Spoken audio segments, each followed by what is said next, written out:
Hai teman-teman, Assalamualaikum. Bagaimana kabarnya? Harus tetap jaga kesehatan ya. Meski di tengah pandemi saat ini kita harus lebih banyak tugas karena harus belajar dari rumah. Aku banyak mendengar berbagai keluhan nih kayaknya. Dengan banyaknya tugas, dengan kesulitan untuk memahami dalam belajar sendiri dari rumah, dan masih banyak lagi. Nah, oleh karena itu, aku ingin berbagi sedikit pengetahuan fisika buat kalian yang jenuh dengan program belajar mandiri dari rumah.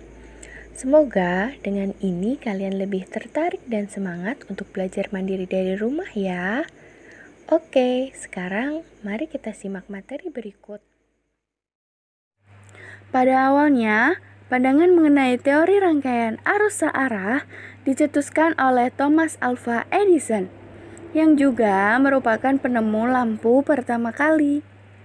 Sedangkan Nikola Tesla, yang juga merupakan ilmuwan listrik, yaitu sebagai penemu arus bolak-balik. Nah, penemuan mereka merupakan penemuan penting nih di dunia modern saat ini. Jejak Thomas Alva Edison bisa sampai menemukan sistem arus searah dikarenakan terjadinya perang arus, yaitu debat antara Thomas Alva Edison dengan Nikola Tesla yang saling menjunjung teorinya masing-masing.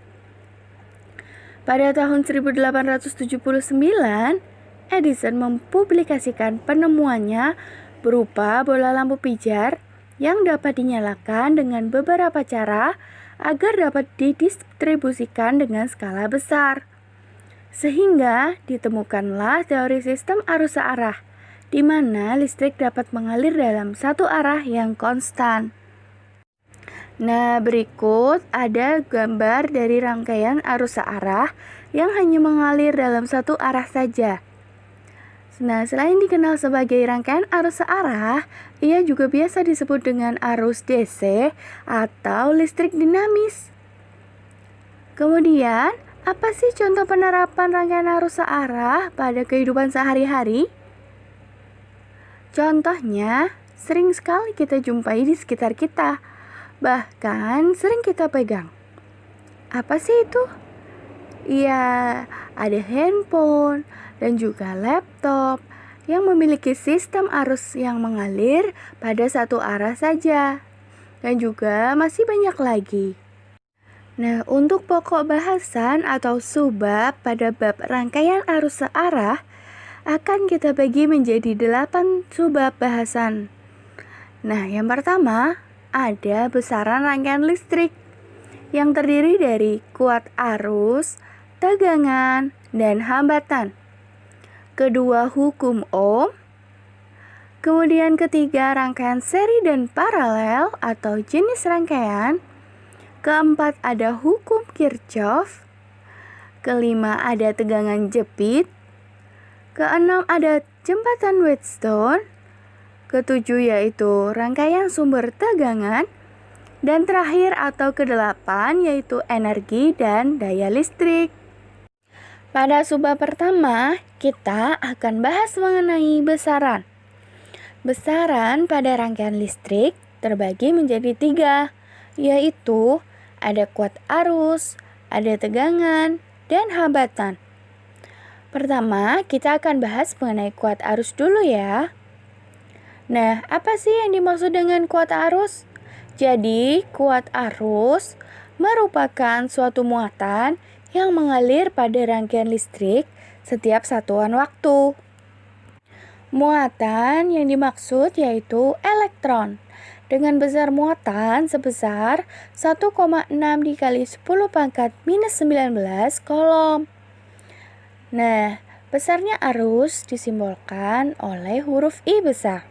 Persamaan matematis, kuat arus pada umumnya yaitu I sama dengan Q per T atau muatan dibagi waktu, atau juga bisa dengan menggunakan muatan elektron dengan N dikali E per T, yaitu jumlah elektron dikali muatan elektron dibagi dengan waktu. Nah, kemudian bagaimana dengan arah mengalirnya arus dan elektron? Apakah sama? Oke, kita akan bahas. Nah, jadi untuk kuat arus akan mengalir dari kutub positif ke kutub negatif. Sedangkan elektron mengalir sebaliknya. Nah, kok bisa sih arah kuat arus dengan elektron berbeda? Padahal kan tadi arti dari kuat arus merupakan suatu muatan yang mengalir pada rangkaian listrik setiap waktu. Jadi, arus itu merupakan suatu elektron yang mengalir. Nah, bagaimana kok bisa berbeda antara arah kuat arus dengan arah elektron? Hal ini dikarenakan pada zaman dahulu seorang ilmuwan yang menemukan pada rangkaian listrik ada yang mengalir yaitu arus, mengalir pada kutub positif ke kutub negatif. Kemudian, pada tahun-tahun berikutnya, seorang ilmuwan modern menemukan bahwa yang mengalir ialah bukan arus, merupakan elektron, dan arahnya pun berkebalikan dengan arah arus, yaitu dari kutub negatif ke kutub positif. Nah, karena perbedaan atau pengaruh yang sangat kecil dari kuat arus yang dijelaskan oleh ilmuwan pertama tadi, oleh karena itu tidak diluruskan oleh para ilmuwan. Jadi dibiarkan saja. Sehingga kuat arus dan elektron memiliki arah yang berbeda. Kemudian ada tegangan.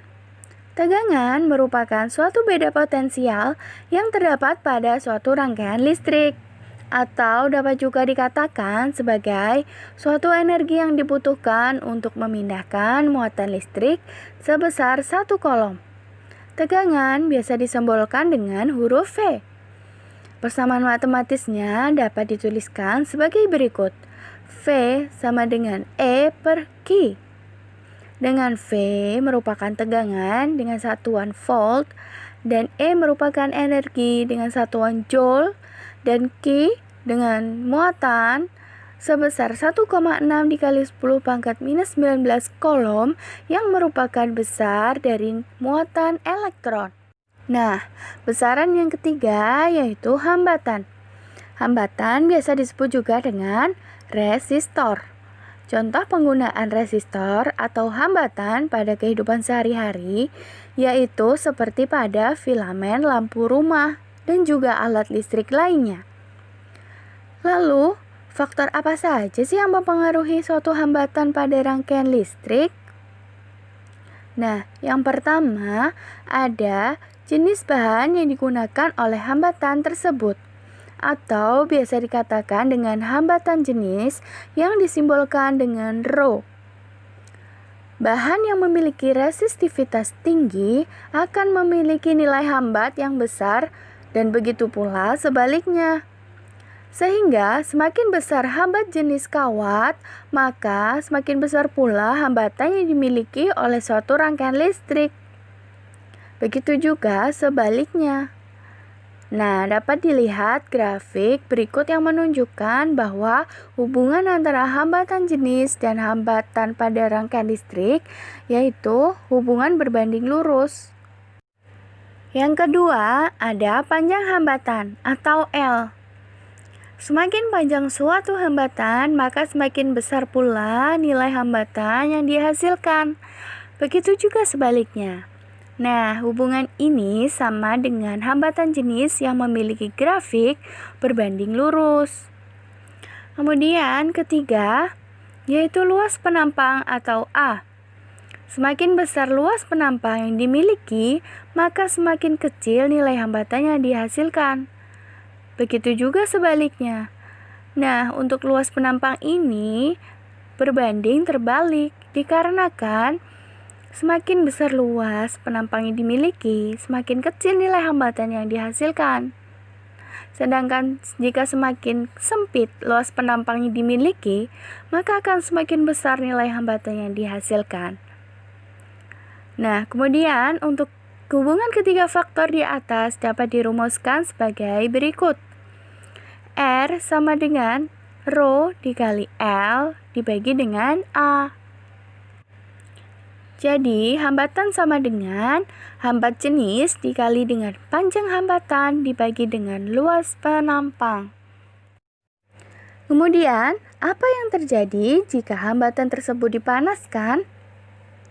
Nah, jika suatu resistor atau hambatan dipanaskan dengan suhu yang tinggi, maka nilai hambatan yang dihasilkan akan semakin tinggi pula resistivitas yang dimiliki. Sehingga dapat dituliskan secara matematis, yaitu dengan rumus pemuaian panjang, yaitu L sama dengan L0 dikali 1 ditambah alfa dikali dengan delta T. Sehingga dari rumus pemuaian panjang dapat menghasilkan delta R sama dengan alfa dikali R0 dikali dengan delta T. Delta R merupakan hambatan, perubahan hambatan, dan alfa merupakan koefisien hambatan. Kemudian R0 yaitu hambatan awal, dan delta T merupakan perubahan suhu. Kita lanjut pada subbab kedua. Subbab kedua yaitu hukum Ohm. Jadi, hukum Ohm ini ditemukan oleh George Simon Ohm pada tahun 1827. Hukum Ohm merupakan suatu hukum atau postulat yang mengungkapkan keterkaitan antara ketiga besaran yang telah kita bahas. Sehingga hukum Ohm sendiri merupakan kunci dari ketiga besaran sebelumnya, yaitu kuat arus, tegangan, dan hambatan. Nah, bagaimana keterkaitan ketiga besaran tersebut? Nah, kita lihat nih. Kita memiliki sebuah segitiga Pascal Ohm yang terdiri dari V, I, dan R, yaitu ketiga besaran tadi. Nah, segitiga Pascal ini memudahkan kita untuk menghubungkan ketiga besaran tersebut. Yang pertama, jika kita mencari sebuah tegangan atau V, yaitu sama dengan I dikali dengan R. Kedua, jika kita mencari kuat arus, yaitu sama dengan V dibagi dengan R. Kemudian ketiga, jika kita mencari hambatan atau R, sama dengan V dibagi dengan I. Nah, dipahami ya teman-teman, karena hukum Ohm ini sangat penting dalam rangkaian listrik. Pada soal juga sering digunakan. Sebelum kita ke subbab yang ketiga, kita lompat sebentar ya. Kita akan membahas mengenai hukum 1 Kirchhoff terlebih dahulu. Karena hukum 1 Kirchhoff berperan penting dalam menjelaskan rangkaian seri maupun rangkaian paralel. Nah, kalian pun pasti tidak asing kan dengan hukum 1 Kirchhoff, karena sering kita dengar persamaannya, yaitu I masuk sama dengan I keluar. Kenapa sih demikian? Hal itu dikarenakan pada hukum 1 Kirchhoff itu memiliki rangkaian yang tidak memiliki percabangan atau yang membagi hambatan, sehingga berlaku I masuk sama dengan I keluar. Nah, dapat kita lihat pada gambar ya.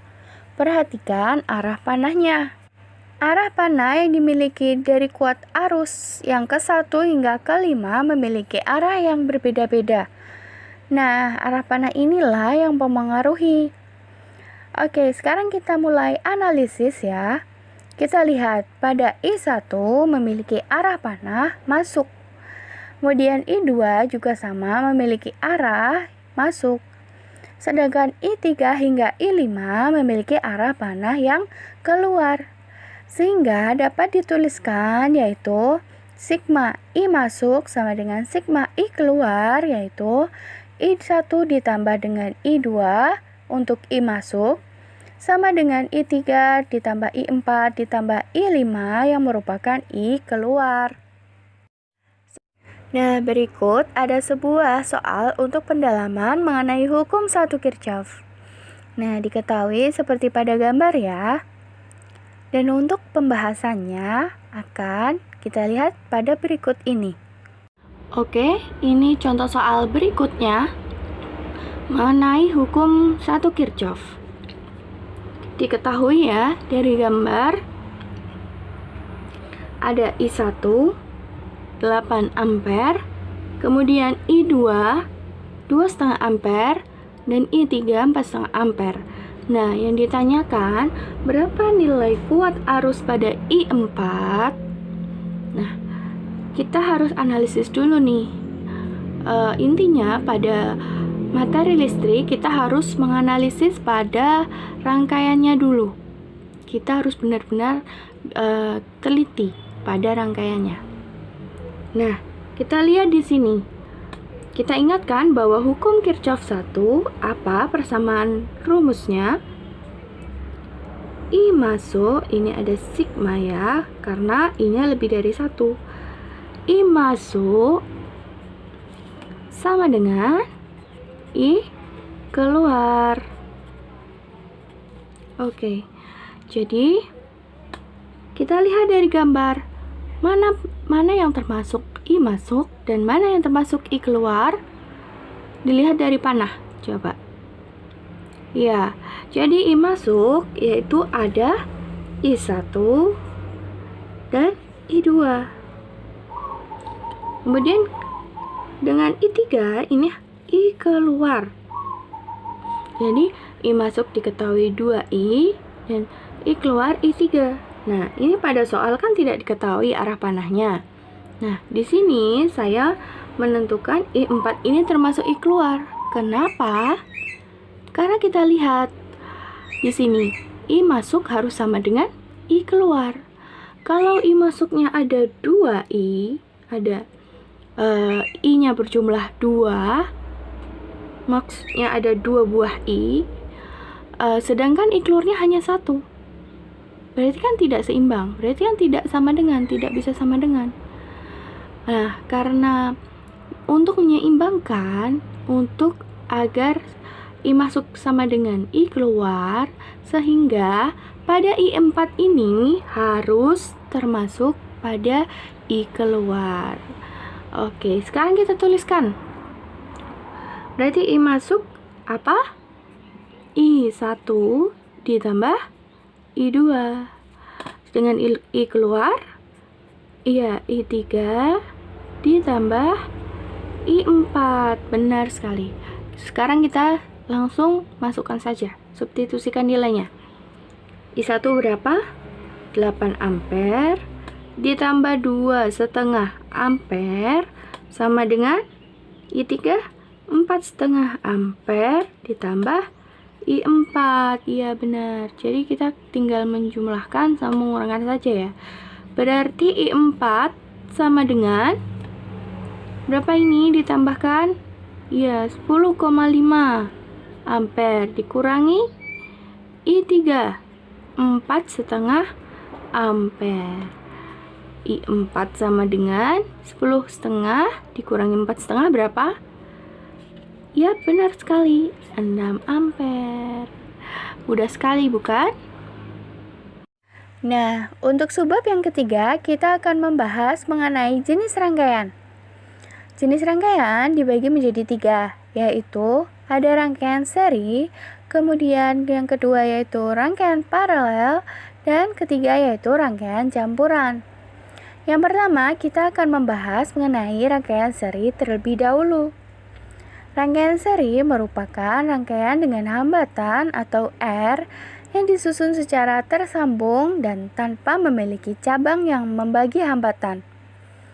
Ingat ya, tanpa cabang, seperti gambar di bawah ini.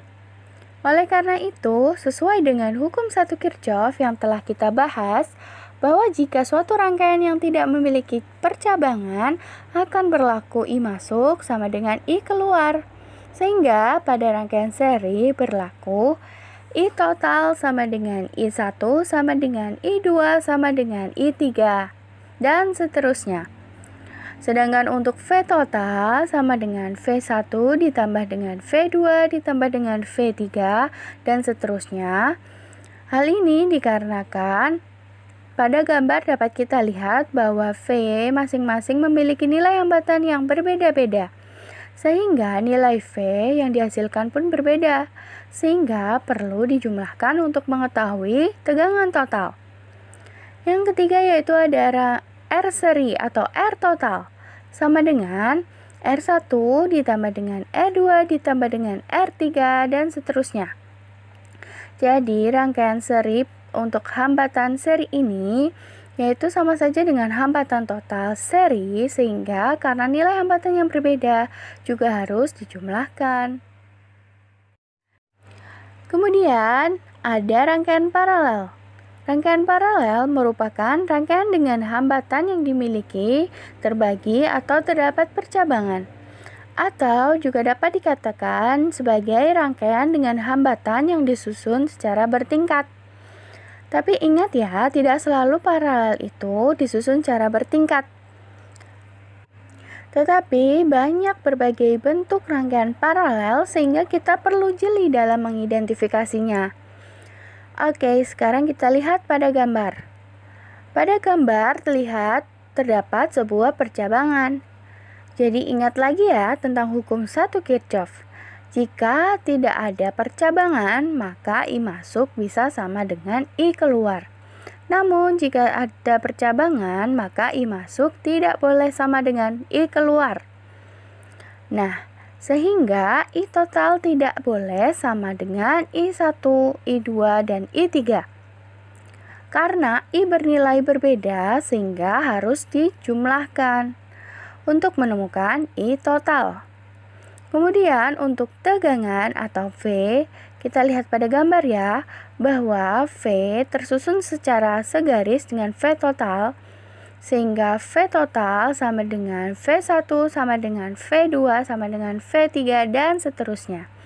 Kemudian yaitu untuk rangkaian total hambatan total paralel yaitu 1 per Rp sama dengan 1 per R1 ditambah 1 per R2 ditambah 1 per R3 dan seterusnya.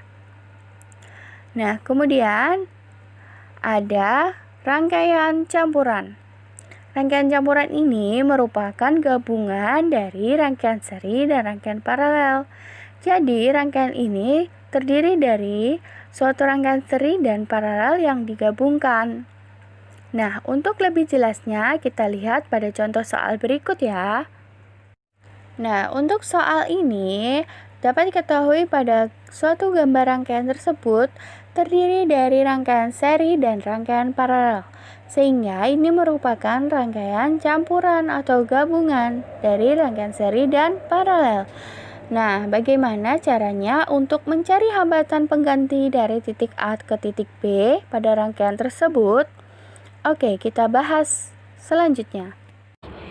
Nah, sini diketahui ada R1 4 ohm, R2 4 ohm, R3 4 ohm, dan R4 3 ohm.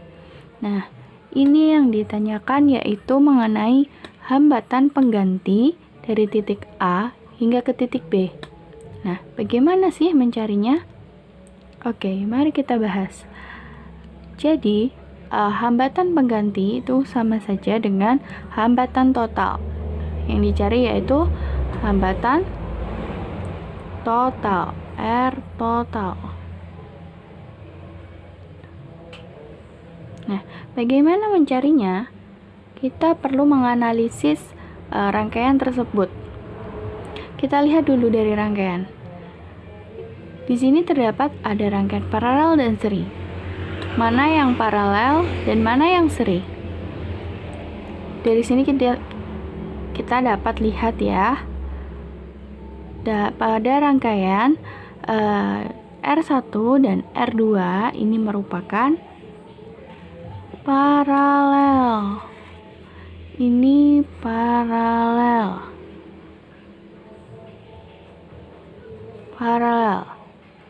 Karena rangkaiannya disusun secara bertingkat, ya kan? Tadi sudah kita bahas. Kemudian, bagaimana paralel dengan R3? Berarti paralel dengan R3 disusun secara apa? Secara menyambung tanpa ada cabang. Sehingga R3 dengan R paralel merupakan rangkaian seri. Nah, tinggal satu nih rangkaiannya, R4. Bagaimana rangkaian paralel seri ini dengan R4? Dilihat dulu, dianalisis. Apakah di sini ada percabangan atau tidak? Kita lihat, di sini ada nih dari A ke B kan? Nah, A ke B ini merupakan cabang yang memotong pada rangkaian antara paralel seri dengan R4. Sehingga berarti di sini ada percabangan. Oleh karena itu, rangkaian total paralel seri yang di atas berarti harus diparalelkan dengan R4 yang ada di bawah ini. Nah, ini harus paralel. Nah, dari sini setelah kita sudah analisis, kita akan lebih mudah untuk mengerjakannya. Oke, kita mulai ya. Ini langkah pertama. Ini langkah kedua. Dan ini langkah ketiga. Nah, yang pertama, kita paralelkan antara R1 dan R2. Apa rumus dari hambatan paralel? Hambatan total paralel? Iya, 1 per R. Paralel sama dengan 1 per R berapa? R1 ditambah 1 per R2. Oke, benar. Nah, kita masukkan nih, tinggal masukkan. R1-nya berapa? 4 ohm. Kemudian ditambah R2-nya berapa? Sama 4 ohm. Nah, di sini sudah sama kan penyebutnya, jadi tidak usah disamakan lagi. Tinggal menjumlahkan, berarti hasilnya 2 per 4 ohm. Ini sama saja dengan setengah ohm. Tapi ingat, ini bukan atau belum hasil akhirnya. Karena kenapa? Ya, karena di sini rumus dari paralel masih seper. Jadi kita ubah menjadi R paralel. Sini seper ya. R paralel berarti dibalik menjadi hasilnya 2 ohm. Ya, benar sekali. Oke, sekarang kita lanjut ke langkah yang nomor 2. Harus diserikan. Nah, ini yang harus diserikan yaitu hambatan total paralel yang udah kita ketahui, udah kita kerjakan. Diserikan dengan hambatan nomor 3, yaitu 4 ohm. Oke, sekarang kita mulai. Bagaimana persamaan rumus hambatan seri? Iya, benar, ditambahkan. Jadi R seri sama dengan R paralel ditambah dengan R berapa ini? R3, benar. Jadi hasil dari R paralel ya 2 ohm ditambah dengan berapa R3? Iya, benar, 4 ohm, sehingga menghasilkan jumlahnya berapa?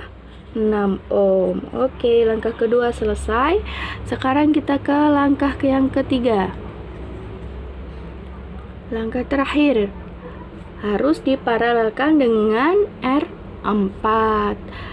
Nah, jadi apa yang diparalelkan? Yang mana? Paralel ini atau seri ini? Berarti yang mana? Berarti yang seri. Seri diparalelkan dengan R4. Nah, bagaimana rumus paralel? Sama dengan yang langkah nomor 1, yaitu seper R. Ini R paralel 1 ya, ini R paralel 2. Nah, sama dengan R seper R seri ditambah seper R4. Ini R4, oke. Sekarang kita substitusikan. Seper R seri berapa tadi? 6 ohm. 6 ohm ditambah dengan seper R4 berapa? 3 ohm. Oke, kita tinggal menjumlahkan. Ini berarti tidak sama penyebutnya, harus disamakan. Berapa? 6. 6 berarti ini tetap 1, ditambah ini berapa? 2. Berarti hasilnya 3/6. Ini belum hasil akhir, karena di sini masih R paralel yang kedua. Jadi hasil akhirnya R paralel total atau akhir berarti 6/3, berarti berapa? 2 ohm. Ini hasil akhirnya. Nah, begitu. Kemudian kita lanjutkan bahas pada subbab yang keempat yang terpotong. Tadi kan kita sudah bahas mengenai hukum 1 Kirchhoff. Nah, sekarang kita lanjut membahas mengenai hukum 2 Kirchhoff. Jadi, hukum 2 Kirchhoff menunjukkan bahwa jumlah tegangan dalam rangkaian tertutup adalah 0 atau sama dengan 0. Maka persamaan hukum 2 Kirchhoff dapat dituliskan sigma V sama dengan 0 atau sigma E ditambah dengan sigma I dikali R sama dengan 0. Nah, untuk syarat yang berlaku pada hukum 2 Kirchhoff ini harus kita perhatikan ya. Yang pertama yaitu jika E itu bernilai positif, berarti E tersebut menumbuk kutub positif. Nah, yang kedua, jika E itu negatif, maka E akan menumbuk kutub negatif. Sedangkan I positif, maka searah dengan arah loop. Jika I negatif, maka akan berlawanan dengan arah loop. Lalu kita masuk pada subbab kelima mengenai tegangan jepit. Tegangan jepit merupakan tegangan yang tersimpan dalam suatu sumber tegangan pada kondisi yang tidak digunakan. Nah, kita dapat lihat pada gambar ya, bagaimana tegangan dari titik A ke titik B melalui dua jalur yang berbeda.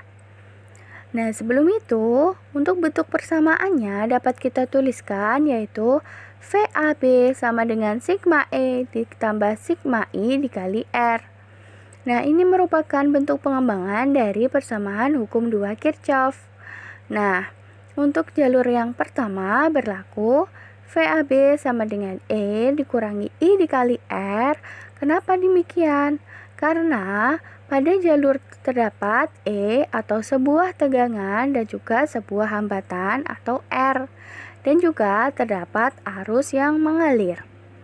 Nah, sedangkan untuk jalur yang kedua berlaku VAB sama dengan I dikali R.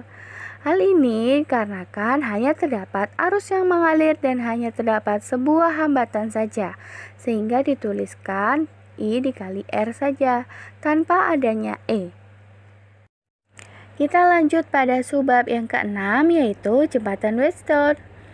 Teori ini pertama kali dikemukakan oleh Charles Wheatstone.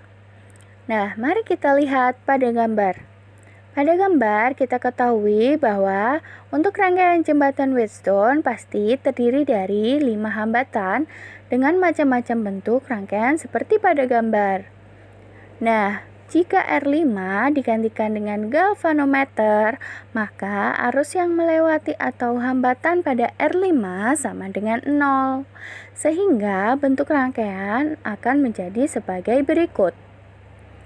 Nah, rangkaian pada R5 dapat dihilangkan atau dapat menggunakan simbol galvanometer atau G, sehingga pada hambatan R5 tidak dianggap atau sama dengan 0.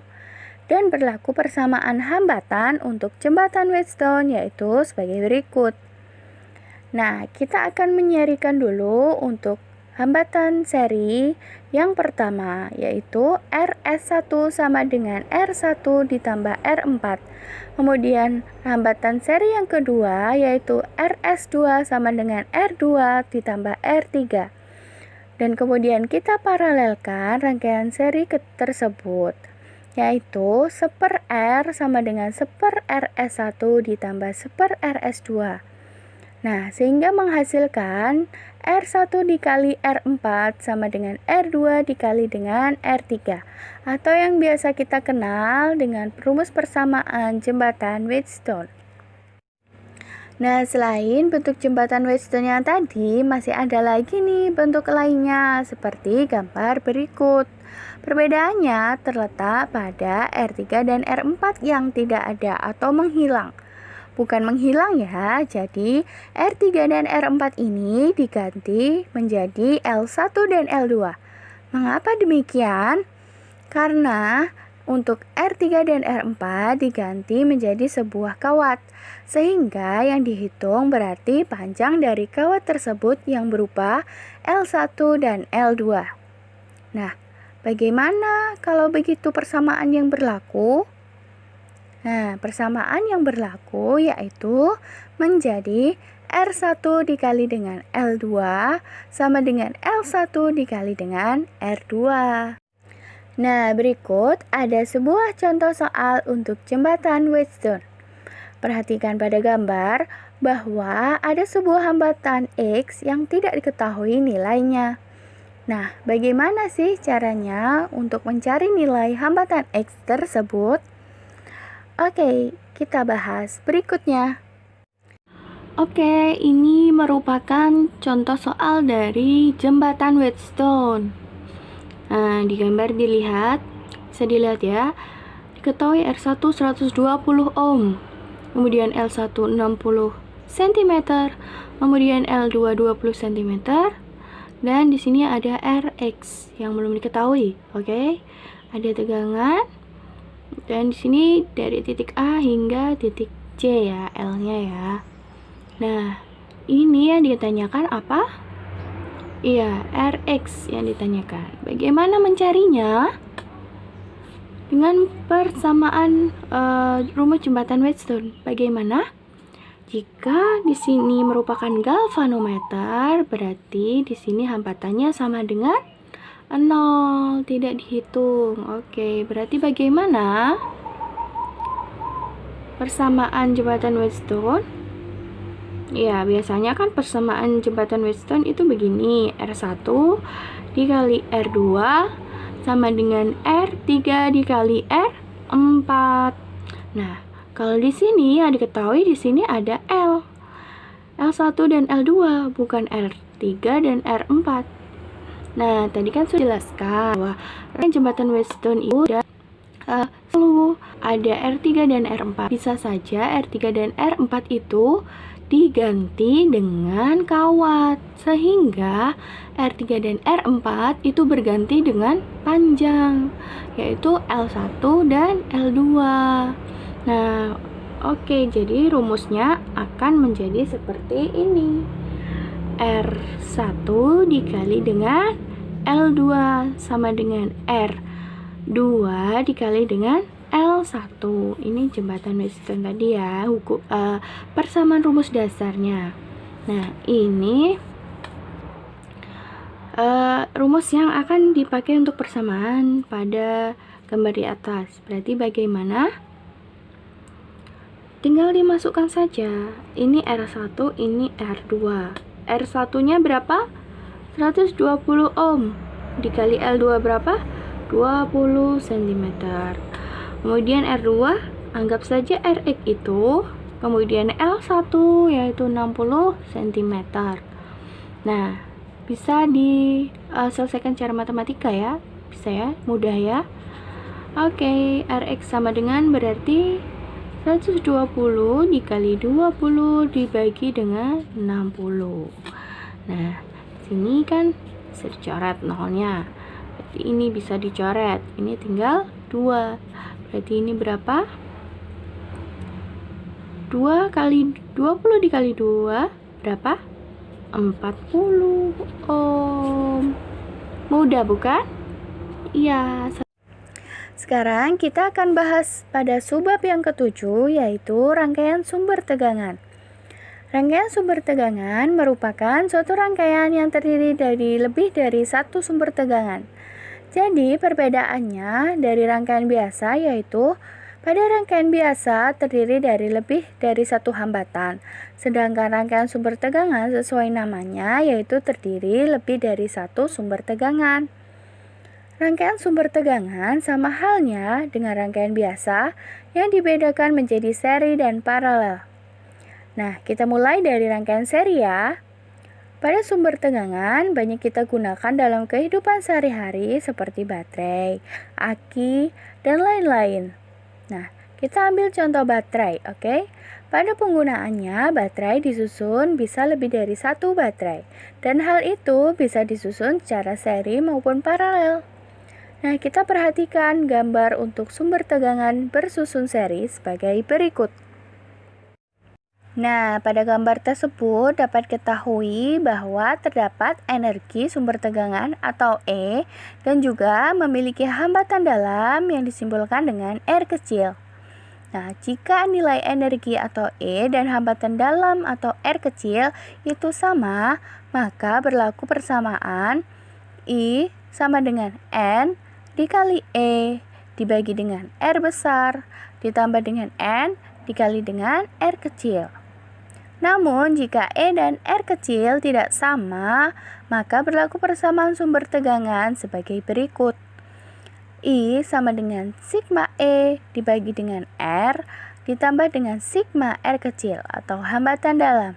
Sehingga dapat kita substitusikan yaitu I sama dengan E1 ditambah dengan E2 ditambah dengan E3 dan seterusnya dibagi dengan R besar ditambah dengan R kecil 1 ditambah dengan R kecil 2 ditambah dengan R kecil 3. Sedangkan untuk rangkaian paralel yaitu seperti pada gambar berikut ini. Nah, untuk rangkaian paralel pada sumber tegangan berlaku sama, yaitu E juga berlaku demikian, sehingga persamaan yang berlaku yaitu I sama dengan E dibagi dengan R besar ditambah dengan E dibagi dengan N atau jumlah R. Nah, sekarang subbab terakhir nih, yaitu energi dan daya listrik. Pertama, kita akan bahas dulu mengenai energi listrik ya. Jadi, energi listrik merupakan banyaknya muatan yang digunakan pada saat tegangan tertentu. Nah, persamaan umum yang digunakan yaitu W sama dengan Q dikali dengan V. Dengan W merupakan energi listrik dengan satuan Joule, dan kemudian Q yaitu muatan dengan satuan Coulomb, dan V merupakan tegangan dengan satuan Volt. Nah, kemudian berdasarkan persamaan rumus I sama dengan Q per T, yaitu persamaan umum dari kuat arus yang disubstitusikan pada persamaan umum energi listrik di atas, maka akan menjadi sebuah persamaan yaitu W sama dengan V dikali I dikali T. Nah, kemudian berdasarkan persamaan hukum Ohm, maka persamaan W sama dengan V dikali I dikali T akan berlaku. Yang pertama, jika kita mensubstitusikan V sama dengan I dikali R, yaitu W menjadi I dikali R dikali I dikali T, atau sama dengan I kuadrat dikali R dikali T. Kemudian untuk rumus I sama dengan V dibagi R, yaitu disubstitusikan akan menjadi W sama dengan V dikali V per R dikali T, atau sama dengan V kuadrat dibagi dengan R dikali dengan T. Selanjutnya ada daya listrik. Daya listrik merupakan energi listrik setiap satuan waktu yang digunakan pada peralatan listrik biasanya. Nah, persamaan umum daya listrik yaitu P sama dengan W dibagi dengan T, yaitu P untuk daya listrik dan W merupakan energi listrik yang telah kita bahas tadi, dan T merupakan waktu. Nah, selain persamaan umum di atas, kita dapat ubah dengan mensubstitusikan W atau energi listrik yang telah kita bahas tadi ya. Nah, yang pertama, untuk W sama dengan V dikali I dikali T, menjadi P sama dengan V dikali I dikali T dibagi T, yaitu menjadi V dikali I. Kemudian yang kedua, untuk W sama dengan I kuadrat dikali R dikali T, persamaan daya listrik menjadi I kuadrat dikali R dikali T dibagi T, sehingga menjadi I kuadrat kali R. Dan yang ketiga, untuk W sama dengan V kuadrat bagi R dan dikali T menjadi P sama dengan V kuadrat dibagi R dikali T per T sama dengan V kuadrat dibagi dengan R. Oke, sekian dulu materi kali ini. Sampai jumpa lagi ya. Assalamualaikum warahmatullahi wabarakatuh.